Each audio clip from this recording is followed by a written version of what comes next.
Waves crash along the Humber as the wind howls through the trees. Any life that was here has long departed, and if any remains, it's a fight to survive.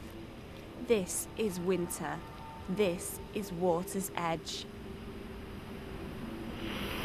Laying on the coast of Barton on the Humber's south bank is Water's Edge Nature Reserve. The trees have lost their leaves, and just a few weeks ago everything was covered in a dense layer of snow. The only inhabitants remaining are these hardy common mallards and herring gulls, and even they struggle on the frozen waters.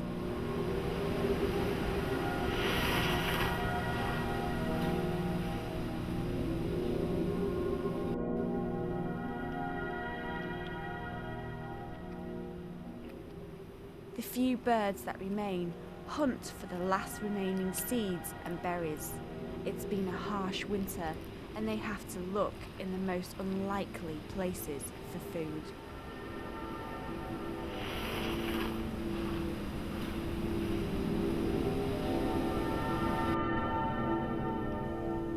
The rain has set in, making everything slick and damp.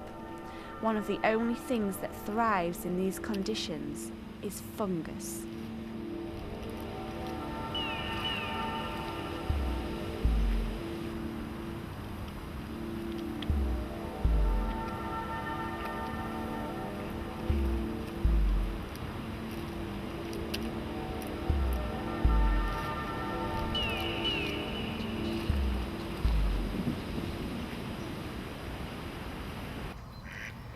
Water's Edge didn't always look like this. In fact, less than 30 years ago, in 1983, it saw the closure of a factory site. The land was heavily polluted and in grave danger of contaminating the water table.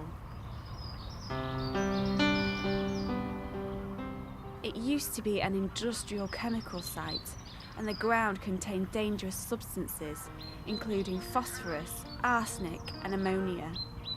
In total, around 400,000 tonnes of waste was removed from the site.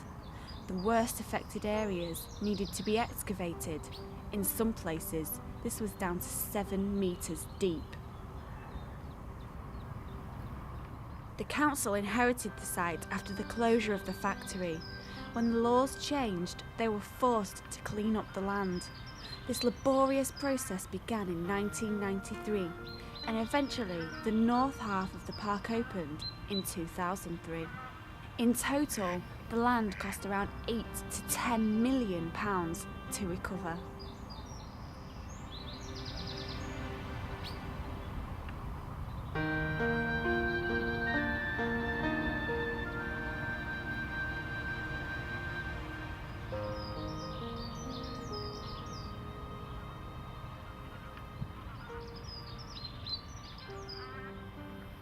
The park is all about the environment.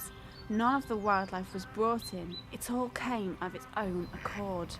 The aim is to protect the wildlife and encourage more to visit the site through diversifying the habitats found here.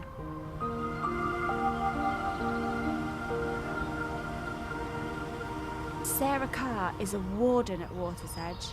She joined the team nearly 10 years ago, halfway through the restoration of the site. We planted the trees, the wildflower meadows and the reed beds, and everything else has just evolved itself.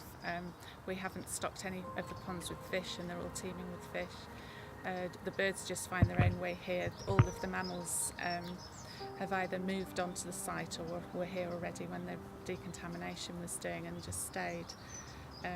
And I think that's one of the reasons it's really nice here, is that obviously the wildlife like it because they're choosing to be here. In order to create different ecosystems, around 200,000 tonnes of clean soil was brought in.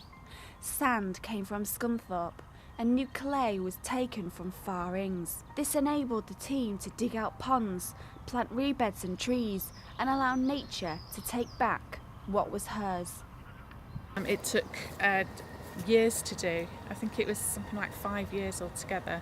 and new soil was brought in to create the ponds and the habitats that we've got now.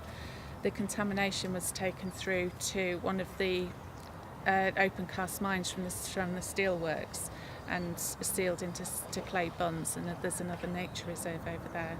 So all of the contamination was actually taken away, and all been very careful, so we know absolutely that there's none left at all. South half was already open to the public. It'd only been open for a couple of months. The trees over there were about my height, and the north half of the park was still being decontaminated. I started planting reeds down on the east side of the park, and it was literally clay and water. There wasn't any vegetation at all. So I've seen it growing from nothing into the way it is today.